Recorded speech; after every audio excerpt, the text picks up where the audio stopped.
Oi pessoal, eu aqui mais uma vez para tratar novamente de um tema tributário que me desperta interesse, que me parece bastante controverso, e vou tentar apresentar para vocês a minha percepção, a minha perspectiva, a minha visão sobre esse tema. Vou fazer um esboço geral e apresentar para vocês as minhas impressões sobre essa controvérsia, que é o adicional ao ICMS destinado ao combate à pobreza. Já antecipo a minha posição no sentido da inconstitucionalidade desse tributo. Essa conversa começa quando a gente analisa o artigo 82 do ADCT, do Ato das Disposições Constitucionais Transitórias. Artigo 82, o caput trata da criação do fundo, de um fundo específico para combate à pobreza, o fundo estadual e municipal.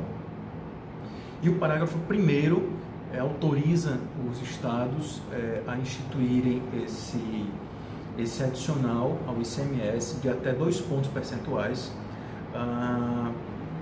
destinado, portanto, a esse fundo com essa finalidade, o combate à pobreza. Pois bem, o artigo 82, ele, portanto, traz uma autorização para os estados, tá? Dá um poder aos estados. Estamos, portanto, falando de competência tributária legislativa, né? E aí eu recordo das palavras do professor Roque Carrasa, quando conceitua a competência tributária, né? Então, o artigo 82, ele, portanto, autoriza os estados, dá poder aos estados para que, por meio de lei ordinária, instituam, criem esse tributo, criem esse adicional. A Constituição, ela não criou o tributo, ela deu poder aos estados para que eles, por meio de lei, assim os façam. O que diz e aí qual que é a moldura, né? Qual que é a delimitação desse poder, dessa competência tributária legislativa? O parágrafo 1º do artigo 82, só lembrando, eu vou colocar na descrição do vídeo todas essas referências a dispositivos que eu mencionar aqui, tá, pessoal? O artigo 82, quando ele autoriza, né, quando ele traz essa autorização, ele diz o parágrafo 1º diz que os estados podem criar esse adicional sobre produtos e serviços supérfluos e nas condições definidas na lei complementar do ICMS, lá do artigo 155.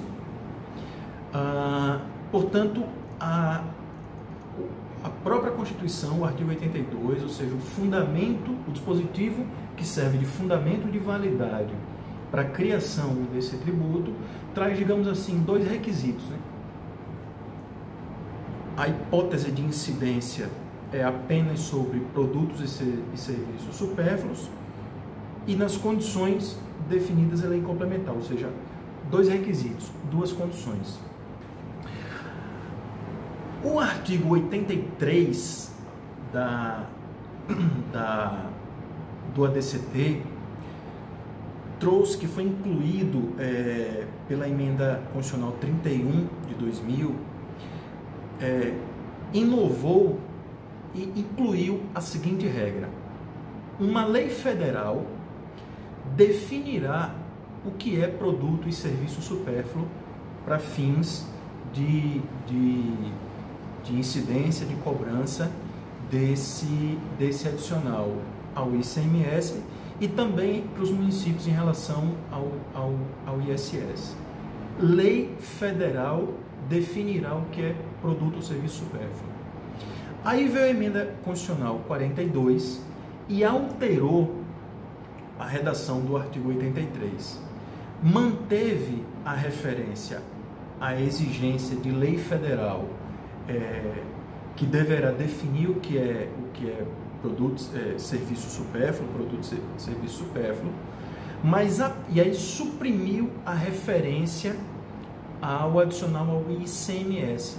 ela manteve essa regra apenas para os municípios, para o adicional ao ISS e para um outro adicional no âmbito federal, salvo engano, em relação ao IPI, porque também existe autorização para o governo federal criar um fundo semelhante e esse fundo no âmbito federal ele tem várias fontes de receitas e uma delas é uma parcela do IPI.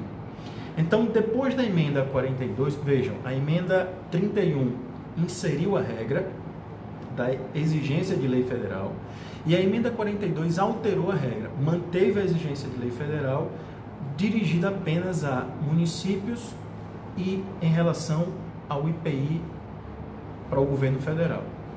Então, há quem defenda, portanto, que não é mais exigida uma lei federal que defina o que é produto e serviço supérfluo para que o adicional ICMS possa ser validamente instituído e cobrado.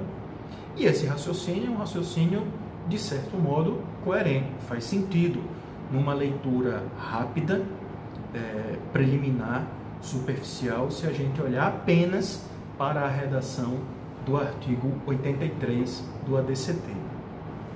Só que, meus amigos, a gente estuda direito e aprende que a interpretação deve levar em conta o sistema, né? Todas as normas do sistema. Não posso olhar isoladamente apenas para um dispositivo. Vejam, o que é produto ou serviço supérfluo?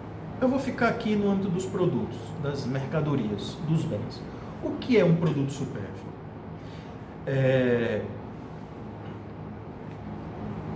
O que é produto? Então, cada um de nós vai construir aqui uma ideia casuística sobre determinados produtos. A gente pode acordar que determinados produtos possam ser classificados como produtos supérfluos e a gente vai acordar que alguns outros são itens essenciais. Mas vai haver uma classe de produtos que vai ficar numa zona cinzenta, numa penumbra ali, e a gente não vai ter muita certeza em relação a isso. Então é difícil conceituar, a gente pode tipificar, né? Exemplificar. Então os itens da cesta básica, a gente pode aqui acordar que são itens essenciais, alimentos, né, que compõem a cesta básica, alguns medicamentos. A gente pode concordar que um videogame de última geração seja um produto supérfluo.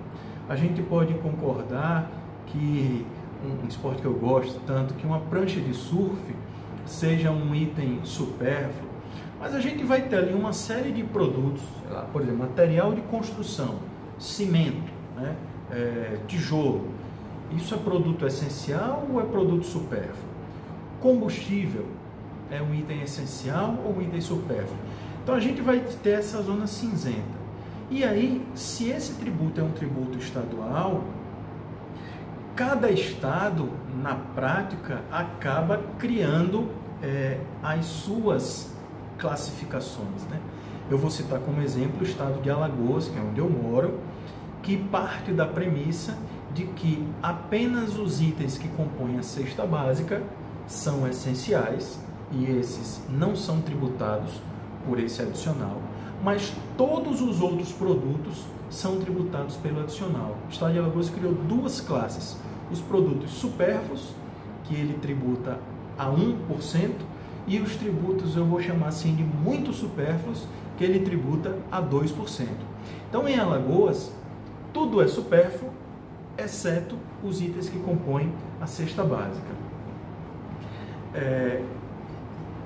Os estados vizinhos aqui, Pernambuco, Sergipe, Bahia, Paraíba, exigem esse tributo de uma forma diferente.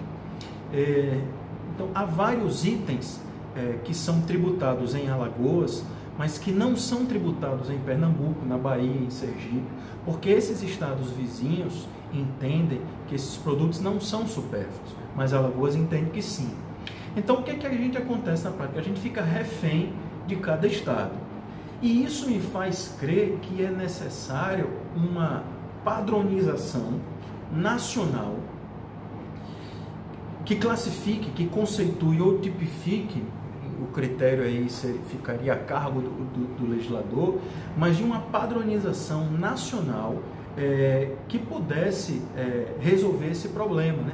E nos ajudasse a compreender o que são os produtos supérfluos e o que são os produtos essenciais. E, portanto, entender qual é a delimitação, né? Qual é a moldura da delimitação da tributação, ou seja, o que está dentro da moldura pode ser tributado e o que está fora da moldura não pode ser tributado. E eu vou me recorrer ao artigo 146 da Constituição, que fala do papel da lei complementar. A lei complementar tem como papel, como finalidade, né, solucionar conflitos de competência, disciplinar, regulamentar as limitações constitucionais ao poder de tributar e ainda veicular normas gerais sobre uma série de temas: fato gerador, base de cálculo, obrigação tributária, prescrição, decadência, etc.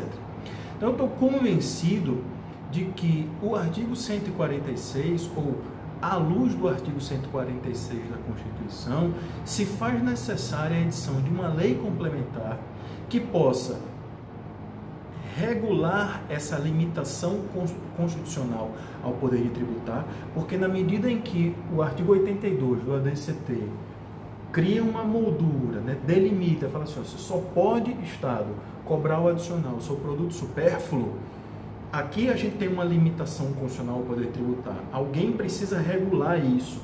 A quem cabe regular? Ao legislador complementar. Por quê?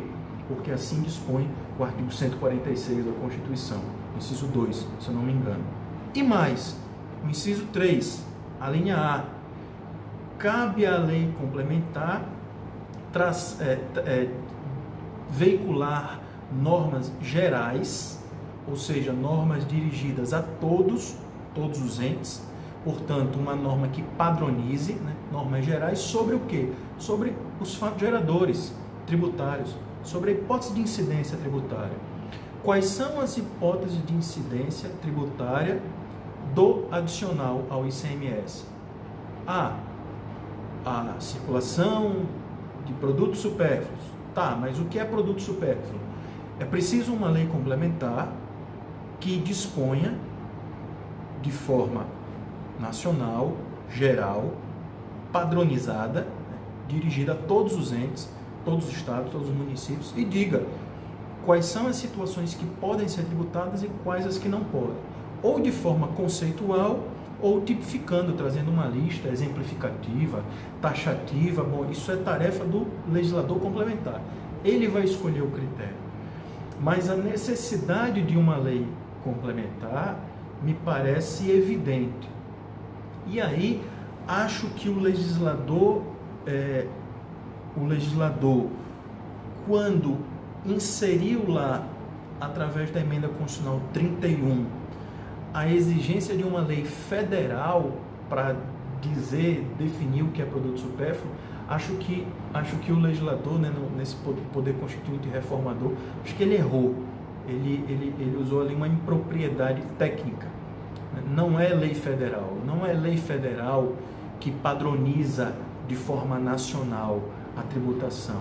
Esse papel é papel da lei complementar. Então, a referência à lei federal, que está lá no artigo 83 do ADCT, acho que é uma impropriedade, é um grande equívoco. O artigo 83, para mim, em verdade, é irrelevante. Ele foi inserido, depois ele foi alterado. Ainda que o artigo 83 não existisse, à luz do artigo 146 da Constituição, a necessidade de uma lei complementar me parece indispensável, isso é claro e evidente para mim. Insisto, para que se padronize, para que se crie um ambiente de livre concorrência, porque se cada estado ficar livre para criar o adicional sobre aqueles produtos que ele livremente entende o que são supérfluos, a gente começa a viver um ambiente de insegurança jurídica. Em Alagoas se tributa cimento, né, por exemplo, hipoteticamente falando. Em Pernambuco não se tributa cimento, Então a gente aqui vai ter inclusive um ambiente que motiva, que estimula guerra fiscal, por exemplo, cria um ambiente um ambiente que reduz a competitividade, porque o produtor pernambucano não vai ter esse custo e o produtor alagoano vai ter. Então, a necessidade de lei complementar para mim é evidente. Como essa lei complementar não existe, não foi ainda produzida, vejo como impossível a cobrança nesse momento desse adicional. Qualquer cobrança, e os estados cobram, né? Alagoas, por exemplo, cobra, tem a lei estadual que trata do adicional, que aqui a gente apelidou de FECOEP, né? É a sigla que faz referência ao nome do fundo. Alagoas cobra o FECOEP. A meu ver, essa lei estadual é inconstitucional. Por quê? Porque não existe um fundamento de validade intermediário ali, né? Tem a Constituição, a DCT, que autoriza, mas falta a lei complementar que padronize o conceito ou os tipos de produtos supérfluos. E não é só, tem mais um argumento aqui, que é o princípio da simetria. No âmbito federal, né, o fundo federal, que é custeado, que tem várias fontes de receita, e a referência está lá no artigo 79 do ADCT, no âmbito federal se exige a lei complementar.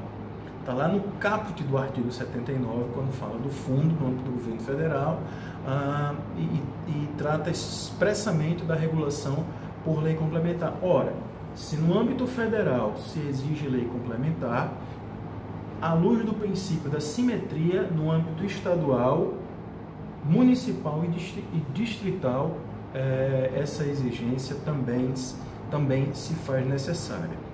Esse tema não é um tema fácil. Os tribunais de justiça dos estados, que eu tenho visto, via de regra, têm escolhido o caminho mais fácil, que é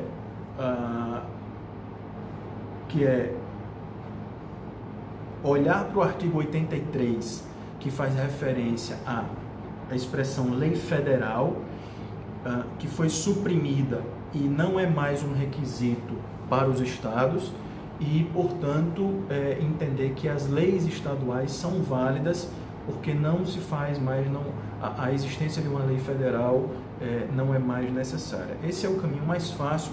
Isso estaria no âmbito do que a gente chama de interpretação literal, né?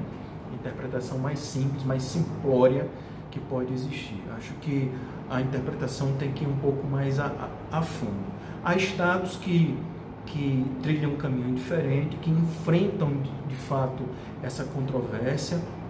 O Tribunal de Justiça de Goiás, inclusive, enfrentou expressamente a aplicação do princípio da simetria, acolheu essa tese e julgou a lei estadual inconstitucional. Aqui em Alagoas a gente tem um precedente do pleno do nosso tribunal que julgou, decidiu inaplicável a lei estadual em relação a combustíveis, porque se debruçou especificamente sobre a natureza do bem e entendeu que combustível não é um produto supérfluo, tá? E, portanto, entendeu que a lei não poderia ser aplicada às operações com combustíveis. Temos um outro precedente em que o Tribunal de Justiça acolheu a tese da inexistência de lei complementar, e temos um outro julgado em que o Tribunal de Justiça trilhou o caminho mais fácil da interpretação literal e decidiu que a exigência do tributo é válida, porque não se faz mais necessária a criação de uma lei federal. Esse tema já chegou no Supremo Tribunal Federal e a gente espera que ele resolva essa questão. A meu ver, olhando para o artigo 146, fica fácil dizer, defender a tese da necessidade de lei complementar. É isso, meus amigos. Espero que vocês tenham gostado. Vou deixar aqui na descrição a referência a esses julgados e a esses dispositivos. Forte abraço, até a próxima, hein? Tchau!